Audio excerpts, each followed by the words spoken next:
ने नहीं देती। I support the motion of thanks tabled by Shri Anurag Thakur ji. Many thanks. धन्यवाद सभापति जी, आपने मुझे महामहिम राष्ट्रपति के अभिभाषण पर अपनी बात रखने का अवसर दिया। मान्यवर, पहली बार लोकतंत्र के इस मंदिर में, देश की सबसे बड़ी पंचायत में मुझे मेरी बात रखने का अवसर मिलना मेरे लिए गर्व का विषय है। इसका श्रेय मेरी पार्टी समाजवादी पार्टी, मेरे लोकसभा क्षेत्र धौरहरा की महान जनता तथा पीडीए की एकता को देना चाहता हूं, जिसके लिए मैं उस बृहत्तर समाज और उसे एकता के सूत्र में बांधकर समाजवादी पार्टी को देश की तीसरी सबसे बड़ी पार्टी बनाने वाले मेरे नेता आदरणीय अखिलेश यादव जी का वंदन अभिनंदन करते हुए उन्हें हार्दिक बधाई देता हूं।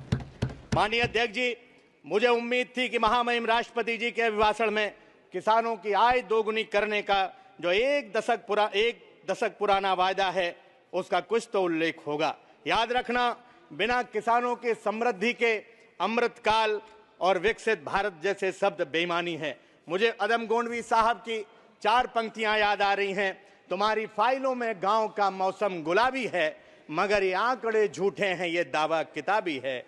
लगी है होड़ सी देखो अमीरी और गरीबी में, यहाँ जुम्मन के घर में आज भी फूटी रकाबी है। क्या हालत है आज किसानों की? किसान कर्जा तले दबा हुआ है। आवारा पशुओं और सांडों ने खेत में तबाही मचा रखी है। सड़क पर किसान और आम आदमियों की सांड जान ले रहे हैं। तेंदुओं ने पूरे हमारे लोकसभा क्षेत्र में आतंक मचा रखा है। 2022 के विधानसभा के चुनाव में स्वयं माननीय प्रधानमंत्री जी ने बहराइच की जनसभा में कहा था कि 10 मार्च के बाद आवारा पशुओं की जिम्मेदारी मेरी होगी। मैं माननीय प्रधानमंत्री जी को उनका वादा याद दिलाना चाहता हूं। नवगठित 18वीं लोकसभा की पहली बैठक ऐसे कालखंड में हो रही है जब भारत की तरुणाई अपनी जायज मांगों को लेकर सड़कों पर उतरी हुई है। अति महत्वपूर्ण भर्ती परीक्षाओं का प्रश्न पत्र लीक होने जैसी परंपरा भारतीय जनता पार्टी की सरकार के कार्यकाल में पड़ी है। देश भर के कर्मचारी पुरानी पेंशन की जायज मांग कर रहे हैं। यूपी के शिक्षा मित्र सैकड़ों की संख्या में आत्महत्या कर रहे हैं। महंगाई, बेरोजगारी ने आम आदमी का जीना दुश्वार कर रखा है।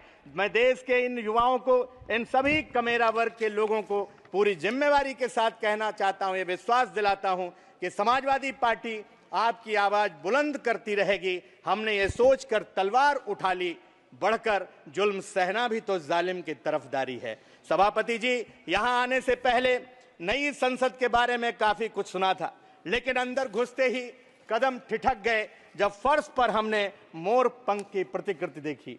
हमारे हिंदू धर्म में यह पवित्र मोर पंख माना गया है जो ऊर्जा देता है।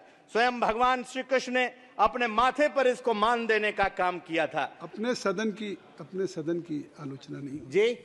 ये जो सदन या परिसर है पार्लियामेंट का, ये स्पीकर के डोमेन में है। आप जो मिले हैं वो सुझाव दे देंगे। ये कहीं ना कहीं इसको हटाना चाहिए, इसलिए मैं इसको हटाने की मांग करता हूं। माननीय सभापति जी, माननीय सभापति जी, आपने मुझे बीच में टोक दिया। टोका नहीं, करेक्ट किया। आपको हमने केवल करेक्ट करने को, आपकी मेडिन स्पीच, माननीय सभापति जी, आपकी मेडिन स्पीच है, इसलिए मैं टोक नहीं रहा। माननीय सभापति जी, आपने तो अपने जज्बात की तर्जुमानी अदम गोंडवी के उससे असरात से ही कर दिए हैं।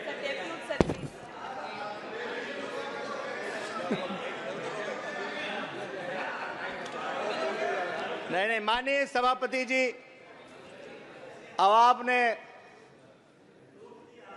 चूंकि मैं सरकार पर ज्यादा हमलावर था इसलिए शायद आप मुझे टोक रहे थे, लेकिन मैं इतना कहना चाहता हूं, सत्ता पक्ष भले ही महामहिम राष्ट्रपति जी के अभिभाषण के मार्फत ये दावा करे कि उसकी बहुमत की सरकार बनी है, लेकिन देश हकीकत जानता है कैसे ये बैसाखियों पर टिकी हुई सरकार है। यहाँ दुष्यंत कुमार जी की 4 पंक्तियां मुझे बरबस याद आ रही हैं।